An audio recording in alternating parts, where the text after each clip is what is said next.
Hola y bienvenidos a un nuevo vídeo para el canal.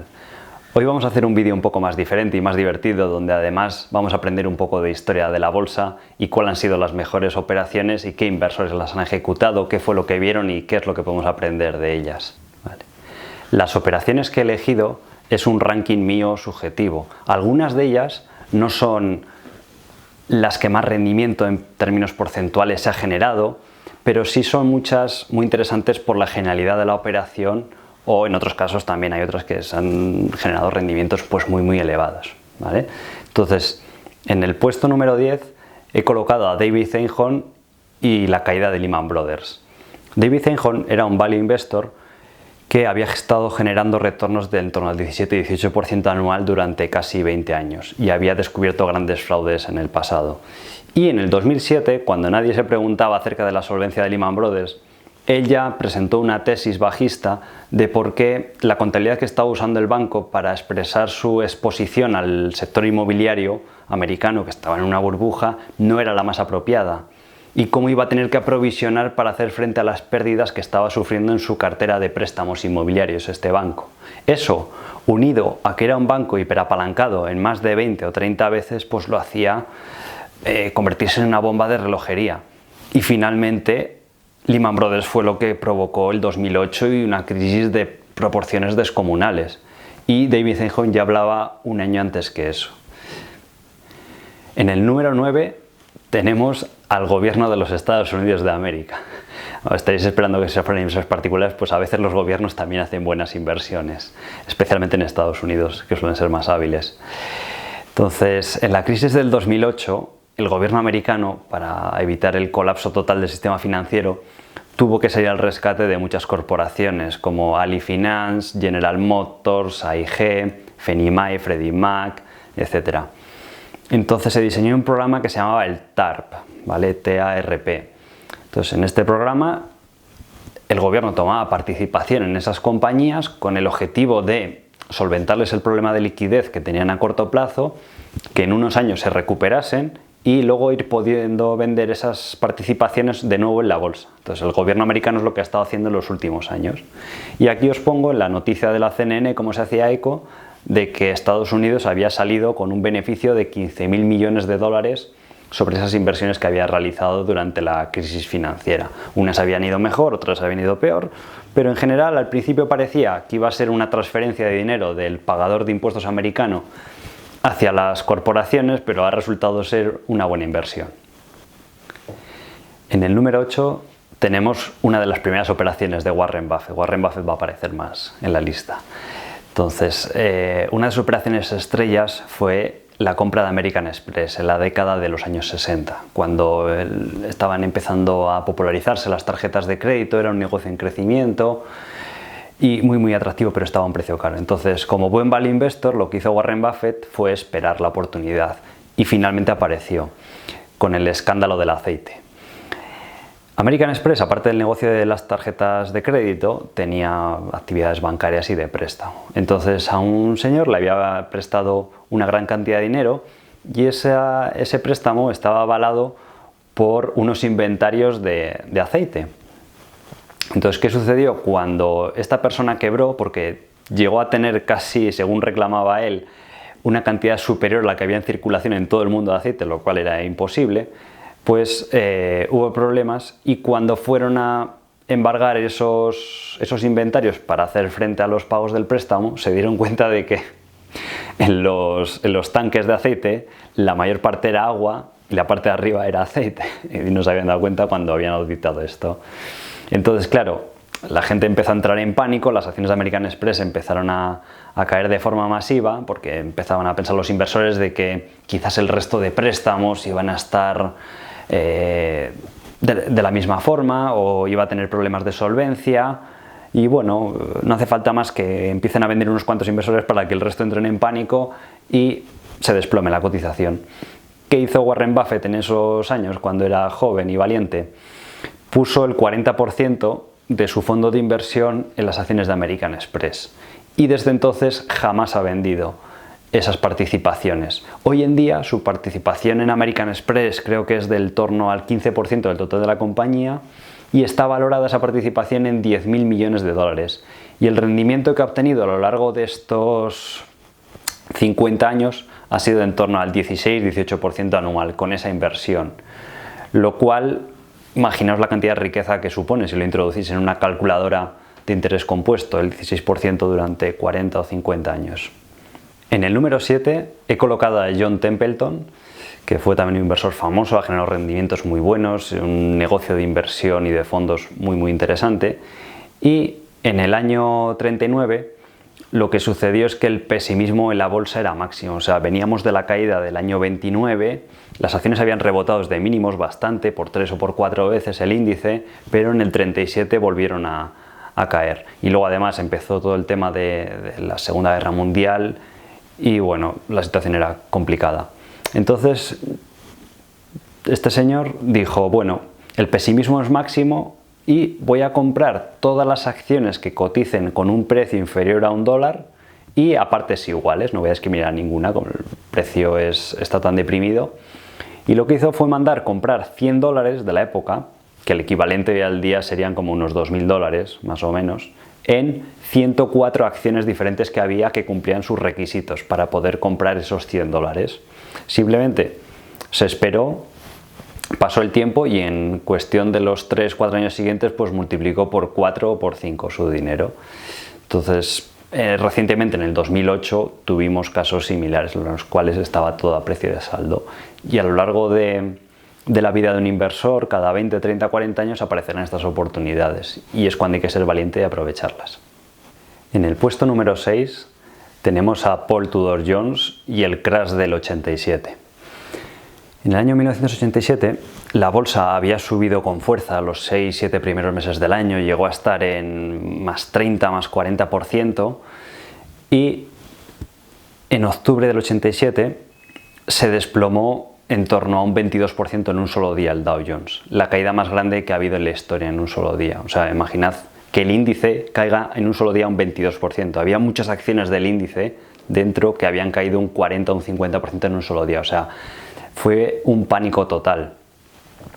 Pues bien, Paul Tudor Jones saltó a la fama por predecir ese evento, ponerse corto mediante futuros y beneficiarse de esa caída. Él lo que ha explicado después con el paso de los años es que lo que hizo fue superponer la gráfica del año 1929 y la del 87, y como veis aquí en la imagen que os he colocado, la verdad que se ajustan bastante bien.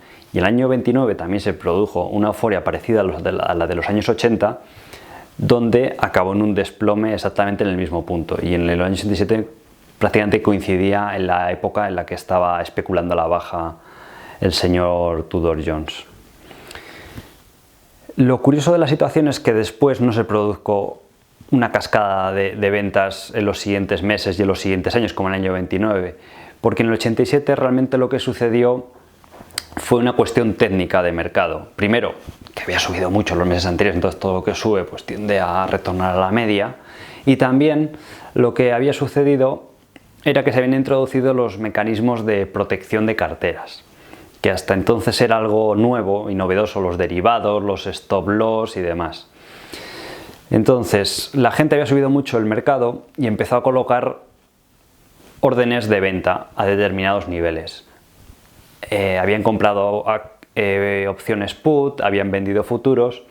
Entonces, cuando entró en pánico la gente, solo hizo falta esta propia venta para que desencadenase los diferentes niveles de protección y desencadenase pues una de las caídas mayores que se recuerden en la historia. Entonces, desde entonces el regulador americano ha aprendido de que cuando se producen días de mucha volatilidad o mucho pánico, pues se corta el trading del día, espera que la gente se calme un poco los ánimos y se vuelve a reanudar. En el puesto 5 volvemos a tener a Warren Buffett y la compra de acciones del Washington Post en el año 73, 74 y 75.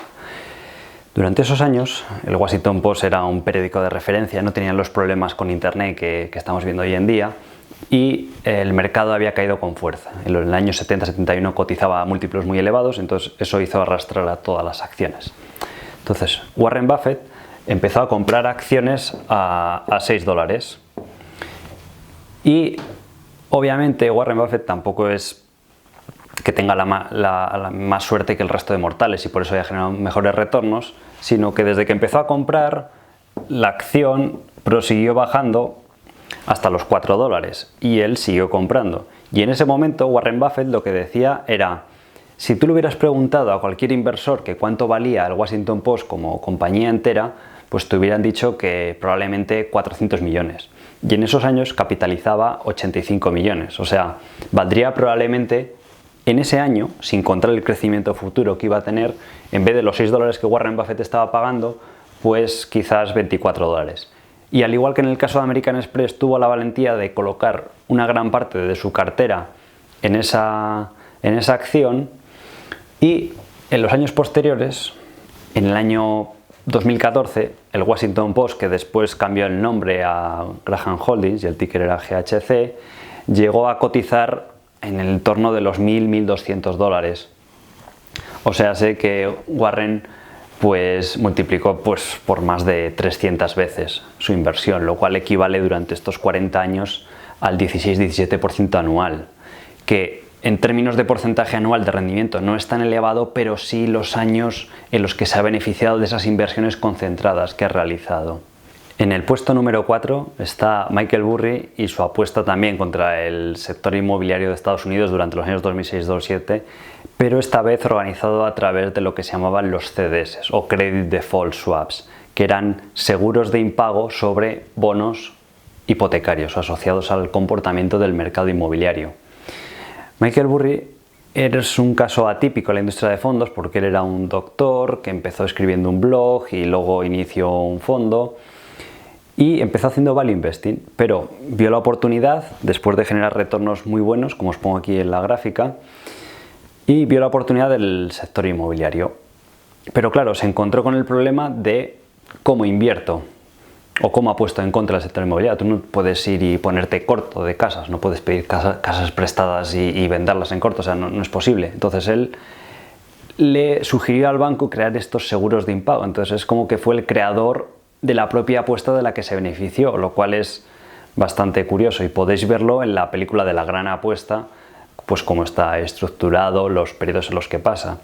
Y desde que él lo detectó en el año 2005 hasta el 2007, que empezó a dar sus frutos, pues tuvo que pasar por un proceso bastante doloroso hasta que el mercado se volvió a su favor, con lo cual, al igual que en el ejemplo anterior de Warren Buffett, tenéis que tener en cuenta de que Warren Buffett tardó también 3 años en que la acción volviera al punto en el que él tan siquiera empezó a comprar, inicio beneficio.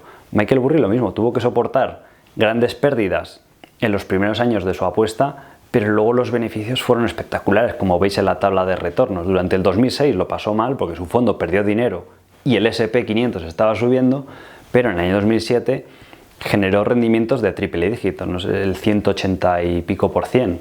Y en global su fondo, desde que empezó en el año 2000, 2001 hasta el 2008, pues destrozó todos los récords y al S&P 500. En el puesto número 3 tenemos a Jesse Livermore y el crash del 29. Este señor, el señor Livermore, fue probablemente de los mejores especuladores que ha habido en la historia. Empezó apostando en lo que se llamaban los bucket swaps de la época, que es la versión de hace 100 años de los CFDs actuales, donde podías ir a apalancarte muchísimo, pero él, bueno, consiguió sobrevivir en ese entorno, hacer un pequeño patrimonio y, bueno, fue escalando en el ámbito de la especulación. Siempre no hacía value investing ni le importaban los fundamentos de las compañías, simplemente se operaba de otra forma en la época.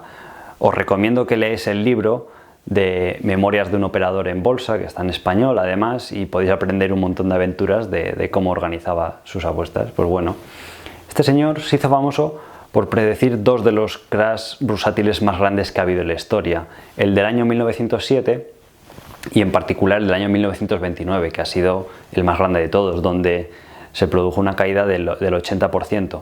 Él lo que vio era un exceso de crédito enorme en el sistema, donde la gente, como no paraba de subir la bolsa durante muchos años, compraban acciones a crédito, se endeudaban para poder tener mayor poder de compra y magnificar sus retornos. Hasta que llegó un día en el que él dijo, bueno, a muchos de mi entorno les está siendo realmente complicado ya conseguir más crédito para seguir inyectando dinero a la bolsa. Y dijo, si es lo que ha producido este rally tan grande que hemos tenido en los años anteriores, cuando se corte el crédito la caída va a ser brutal. Entonces él decidió apostar a la baja, no le salió bien al principio, pero la apuesta tuvo sus resultados y se produjo también pues, una de las mayores caídas. Él cuenta en el libro que en un momento determinado había tanto pánico que el propio presidente de los Estados Unidos le llamó para que dejara de infligir dolor en el mercado, en la bolsa, y cerrarse sus posiciones en cortas, comenzase a comprar y permitiese salirse a los especuladores que querían cerrar sus posiciones. Él decía que en ese momento se sintió el hombre más poderoso del mundo y de hecho lo llegó a ser. En esos días llegó a ser el hombre más rico del mundo. Decían que tenía una fortuna estimada de 100 millones de dólares, pero claro, de los años 20, que traducido a dólares de hoy en día, pues hubiera sido un patrimonio enorme. La parte triste de la historia es que cuando sucedió eso se introdujeron muchas regulaciones en el sistema, entonces su forma de especular ya no era válida y entró en grave depresión y acabó suicidándose en los años 40. Es la parte triste de la historia, pero la genialidad y que pasará como a la historia como el mejor especulador de toda la historia pues es indudable. En el puesto número 2 tenemos a George Soros y la caída de la libra esterlina en los años 90. George Soros es probablemente, después de Livermore, otro de los mejores especuladores del siglo XX que ha existido. O sea, sus retornos de que empezó a invertir en los años 60 hasta la actualidad han promediado el 25 o el 30% anual. Los años en los que ha perdido muy poco, y los años ha tenido grandes años de ganar el 80, el 90%. Y lo que sucedió en esta apuesta de la libra, porque le llaman el hombre que tumbó al Banco de Inglaterra, o sea, puso en jaque a un país, fue lo siguiente. En esos años las monedas europeas estaban asociadas unas a otras con un sistema de tipo de cambio fijo, ¿vale? Para facilitar el comercio entre unas zonas u otras. Lo que pasa es que cuando se desequilibraban las economías, una respecto a la otra, pues un mecanismo habitual para salir de una recesión es devaluar tu moneda. Pero claro, Inglaterra había entrado en una fase crítica de su economía y el resto de Europa no estaba en la misma situación, entonces necesitaba devaluar su moneda. Pero tenía el problema de que estaba asociado su tipo de cambio. Entonces es un mecanismo por el cual el Banco Central, todas las libras que quieren vender los inversores para salirse del país, pues ellos lo van comprando y lo van pagando con lo que se llaman las reservas. Los bancos centrales tienen reservas de otras monedas para facilitar este tipo de cambios. En la actualidad, por ejemplo, sucede lo mismo con el yuan de China y el dólar americano, ¿vale? Pues en esa época sucedió esto. Entonces los bancos centrales te publican las reservas que tienen y hay ciertas veces que este tipo de inversores pues dice, se van a ver obligados a devaluar en algún punto y cuanto más lo retrasen, más doloroso va a ser la caída. Entonces ellos empezaban a vender libras constantemente, se apalancaban incluso. George Soros, aunque el rendimiento que produjo la inversión fue una caída de más del 20% en la libra, que no es un rendimiento muy elevado, en alguna acción puedes ganar más incluso en un día, la genialidad es que apostó 3 veces el dinero que él poseía, se apalancó por 3 o por 4 veces, no sé la cifra exacta, pero no sé si era una apuesta pues tipo de 5.000 millones de dólares. Entonces George Soros tiene también el récord en ese día de la persona que más dinero ha ganado en una sola operación en un día, que fueron los famosos 1.000 millones de dólares, que fue más o menos pues eso, el 20% sobre los 5.000 millones de dólares que tenía apostados.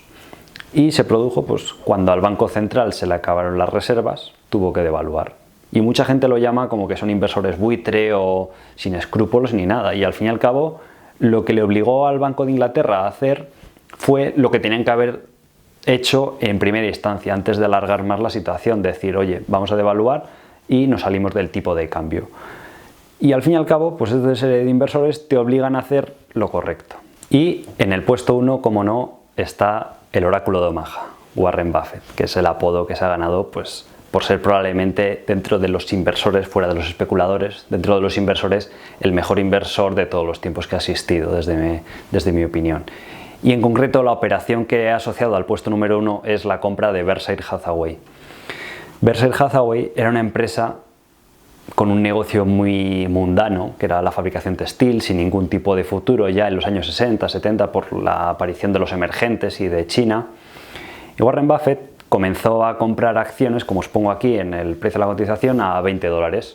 Podéis ver los retornos que ha ido generando los años, pero ha sido una de las operaciones más fascinantes de todos los años, porque empezó a comprar acciones a $20 y hoy en día cotizan a $215.000. O sea, es la acción más cara que se puede encontrar en la bolsa de Nueva York. No hay ninguna otra acción que haya llegado a ese tipo de nivel. O sea, sé que ha multiplicado por más de 10.000 veces su inversión, lo cual equivale más o menos a un retorno anual del 22%, pero mantenido, que es la gracia, mantenido durante más de 50 años. Sin duda, es de las mejores operaciones que se pueden recordar.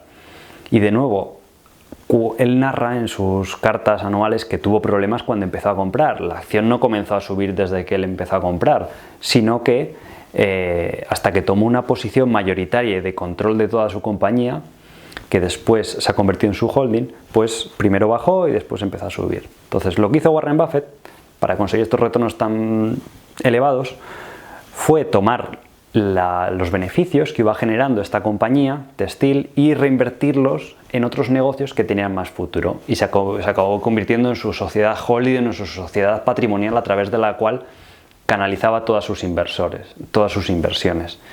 Hubo muchos inversores, incluso de Omaha, de su ciudad natal, que hay historias míticas y famosas de gente que invirtió en los primeros años con él $10.000, $20.000, $30.000 simplemente, y que hoy en día tenían fortunas de 400 y 500 millones de dólares. Entonces nadie ha sido capaz de generar tanta riqueza y tal retorno en un solo tipo de operación y a lo largo de tantos años. Entonces por eso está en el top 1. Estad atentos en el futuro, porque haremos lo inverso, haremos el top 10 de las peores operaciones que ha habido en la historia de la bolsa y los mayores fiascos y quién los ha cometido y qué es lo que podemos aprender de ellos. Así que nada, si os ha gustado el vídeo, suscribiros al canal, compartid el vídeo y nos vemos en el próximo vídeo.